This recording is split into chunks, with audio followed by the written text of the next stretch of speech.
and welcome to another episode of the award-winning Zilog and Moto. What award, you ask? Well, it's the award of Best YouTube Retro Gaming Review Show. Up here. Oh yeah. But seriously, folks, it gets hard trying to write different intros for all these. I mean, hey, we're about 80% of the way through the first year of the channel, and now we're on episode 41. Pretty crazy. I'm really having a lot of fun doing these, even though they're a decent amount of my free time, and I do them even if no one watched, which is a good thing based on the last few episodes. I am trying to hold some of the more interesting rare games for later on, which means there's going to be some, shall we say, lower interest videos that aren't exactly going to drive the traffic right now, but hopefully this isn't one of those. What we're looking at today is the Master System conversion of Gauntlet. And for those of you who are saying, I didn't know Gauntlet came out for the Master System, well, it didn't. At least not in the United States or Japan. No, this release is a European exclusive, coming out in November of 1990, a few months after the release of the Mega Drive in the region. But unlike the United States and Japan, the Master System was still doing decent business in Europe at the time, and British game producer US Gold decided to port a game they already had some experience with over to the console. Now, let me back up for a second.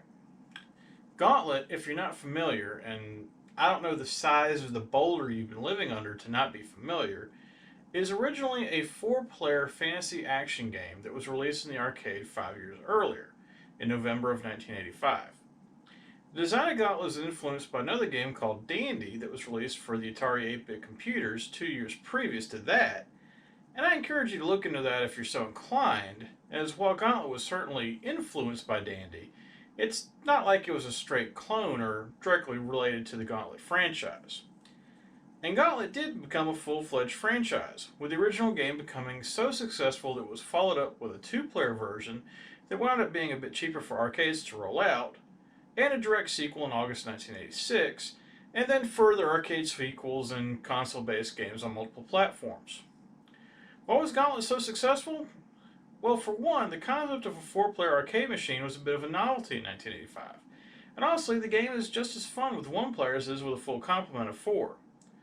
Also, unlike other games at the time, like say Quartet that we looked at back in episode 26, in Gauntlet each of the 4 characters you can play from play differently, allowing for players to experiment and choose characters that possibly better reflect their individual playing style or that balance with other chosen characters by the current other players at the cabinet.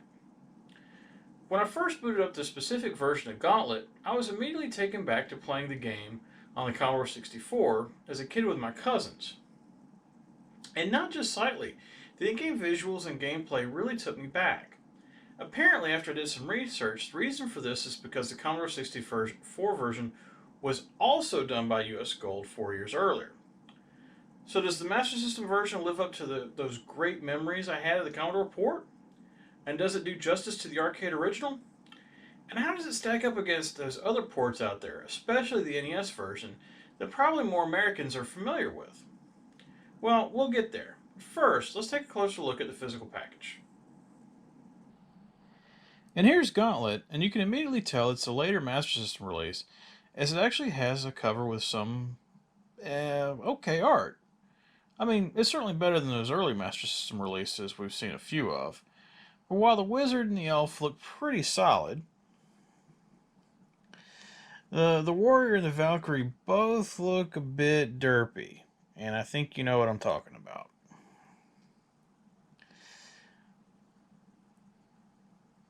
But I'm definitely not going to complain too much, as it at least looks like US Gold made an effort. It does feel a bit cramped though, with both the Sega and the US Gold logo up at the top, almost as large as the actual title. But again, it could be worse. The clamshell itself is in fantastic shape, with no scratches or holes anywhere, and the hang tab is intact up at the top of the box. The only minor nitpick I can make is down at the bottom of the spine. I'm not sure if you can tell that. It looks like a little bit of the plastic has been torn off. But you gotta be looking really close to see that. The inner cover is in great shape as well, with no fading or damage anywhere. One thing I'll point out real quick is the Sega quality seal that's on the inside of the case here. you won't see these on American games, only on European releases. Not a major thing, but just kind of cool to see that the previous owner didn't discard the seal and instead left it intact. Flipping over the back, oh boy, there is a lot of stuff here. Now, all this text is normal, as on the Europe releases. They do usually feature 6 languages, as the same product is sold in different countries, but there's no room for tons of details about the game, so they really have to try to get these summaries brief and yet compelling. Over to the left of those game descriptions are 4 screenshots from the game, and I've got to say they're not great, and they don't do a good job of selling the game. I'll try to give you a closer view of some of those. They're grainy, and they definitely appear to have been taken with a camera rather than a screen capture device. In fact, when I first looked at this game before actually playing it, I was a bit taken back because the screenshots looked particularly rough, and I was wondering if this was just a particularly bad port of the game. But thankfully that's not the case. The actual game looks much better than these pictures show. Also, one other thing I'll mention on the back here is a section at the bottom of the chart of the various game features is where it lists the rounds and screens in the game. Well, I'm not sure why they list both of those as the case of this game. They're synonymous. And apparently, 512 rounds isn't even correct, as there's actually more than that, with the levels just being randomly generated after a while. As we open the case, immediately you're going to be drawn to the label on the cartridge here, which is not traditional red or even the slightly rarer blue label. No, this game has a white label with blue lettering, which I believe is shared with other US Gold releases. Not sure if any other third parties release games with labels like this, but this is definitely something you would never see on an American release. The manual over to the left will look odd if you've never seen a European Sega manual. But yes, it is set in landscape view instead of portrait view.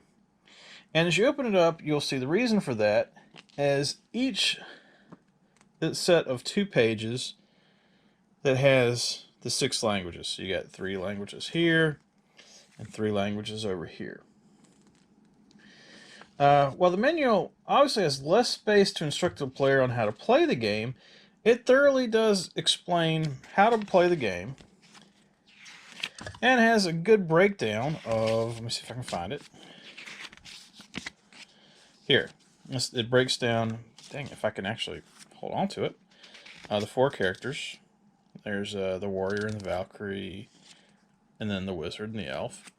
And then also the enemies that you'll be going up against.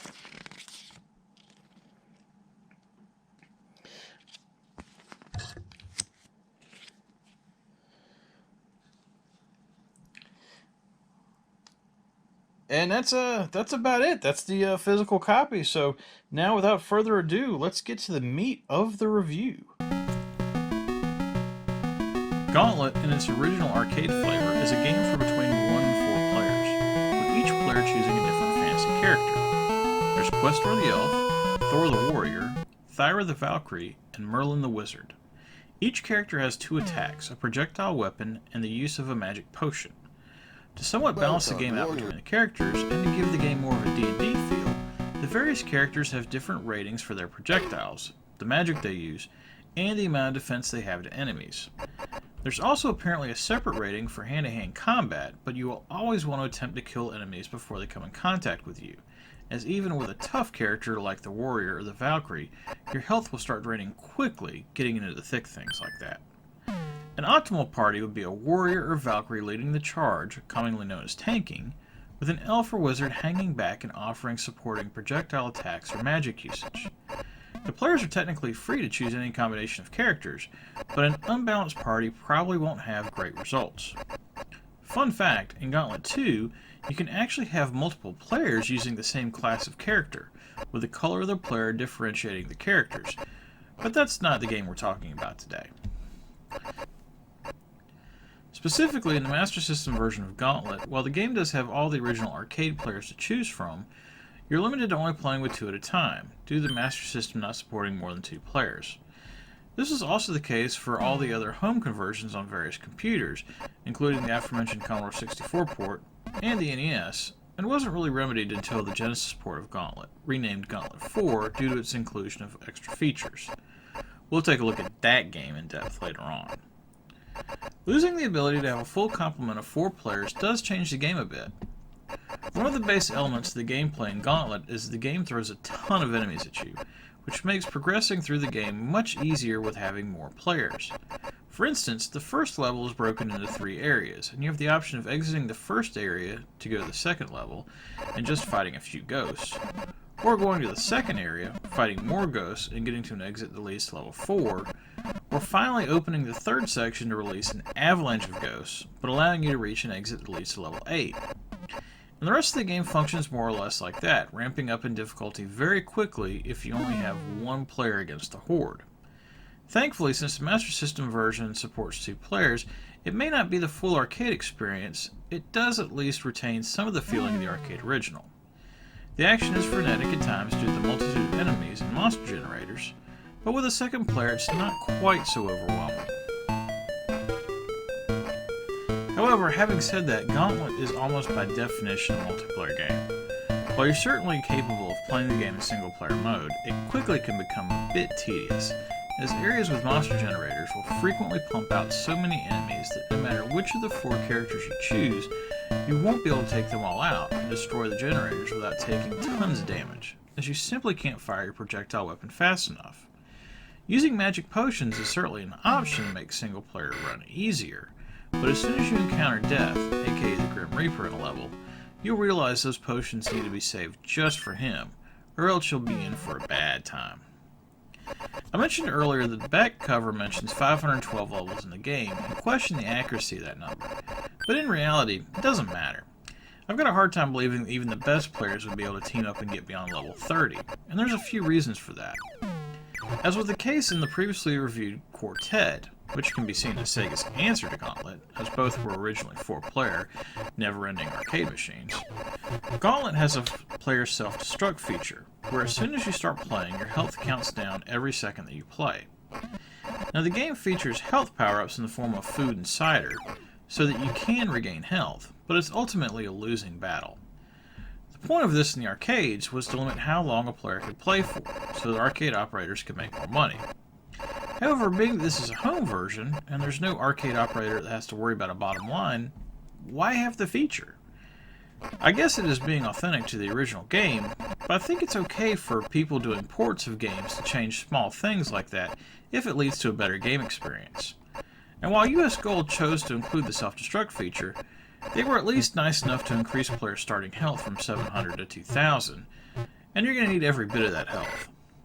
US Gold also set the game up to allow for each of the players to have 3 continues, but be forewarned, if you're playing in single-player mode, you'll have to restart a level from scratch when continuing.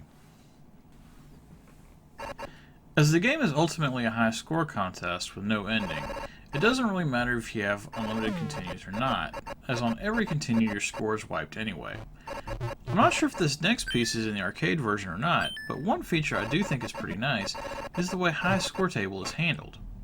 It's not perfect as you can't enter initials and there's no battery backup to track the scores across multiple plays, but the scoreboard is broken into 4 individual high score lists, one for each character type, and when you run out of continues and are dumped back to the high score table, any score related to the last playthrough will be designated with New to alert you to how you just did. Graphically, the Master System version of Gauntlet stands head and shoulders above any of the other 8-bit ports of the game. There wasn't really a home version on console or computer to capture the true arcade feel of the original until the Genesis version was released, but the Master System version was the best thing out there. In comparison, Gauntlet on the NES is an ugly mess that resembles a mashup of Pac-Man and Zelda. Granted, the NES version came out 3 years before the Master System version, but like in the case of the previously reviewed Rampage in episode 13, I think even with the extra development time, it wouldn't have helped. Probably the best 8-bit version besides the Master System version is either the Amstrad version with nice colors, or the previously mentioned Commodore 64 version that I have an affinity for with smooth animation. However, the Master System combines the two and features not quite arcade quality visuals, but it does have very smooth movement no matter how many sprites are on the screen, and solid art that does justice to the original in the realm of character and level design. All the enemies and characters resemble the arcade version, even if they aren't exact replicas, and the individual items in each level are detailed so that there's no question of what they are before you pick them up. If I'm going to be honest, the in-game sound is a bit disappointing. There's no in-game music, just a bit for the intro screen. The arcade game doesn't feature music either, so at least that aspect is accurate. But like the self-destruct feature mentioned earlier, I think this is something that could have been improved upon. It would have been nice to have at least had the option. One of the things the arcade version was known for was its early use of digital speech. I certainly don't know what the earliest arcade game was to feature digital speech, not including Laserdisc games like Dragon Slayer, but releasing in 1985 definitely had to put Gauntlet near the front of the pack in that regard. However, the Master System version, you're limited to Welcome, Warrior, Valkyrie, Elf, Wizard, and no other speech. I get that doing speech on the Master System was probably difficult at best, but it would have been nice to have at least had the speech expanded a bit. The rest of the sound effects aren't bad, but they could have been better. One thing that I think comes across really nicely is the actual gameplay.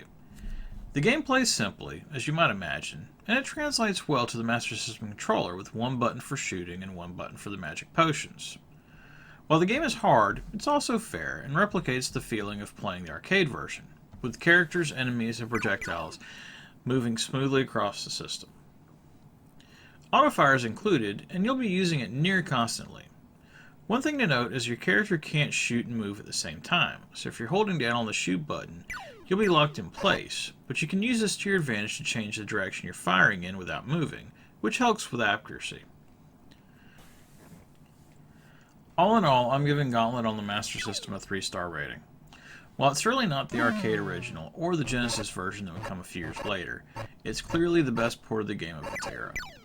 It would have been nice to have had some more of the voice samples from the arcade version, perhaps some more continues, or the removal of the player self-destruct feature, but the game doesn't suffer too much on account of those things. If you're a Master System fan that likes 2-player games, or that likes Gauntlet in general, I would definitely see about picking this one up, even if it means ordering it from across the pond, like I did. Okay, Gauntlet, another classic arcade game for the Master System. Sega really did a good job for the most part, either having other companies port arcade titles to their home consoles, or doing it themselves with their own titles. Look at the Master System Genesis library sometime. You might be surprised about how many games were originally quarter munchers before appearing on the console. Tune in next time when we take a look at a very early Electronic Arts title for the Genesis that was part of the original cardboard box run, and that is not a sports game. You may not have heard of this title unless you're just very familiar with the library, as it's certainly not one that pops up very often. I think since I've been collecting the last few years, I've only seen it complete one time, and that was the time I picked it up. And remember, whatever you play, have fun, and be excellent to each other. Later.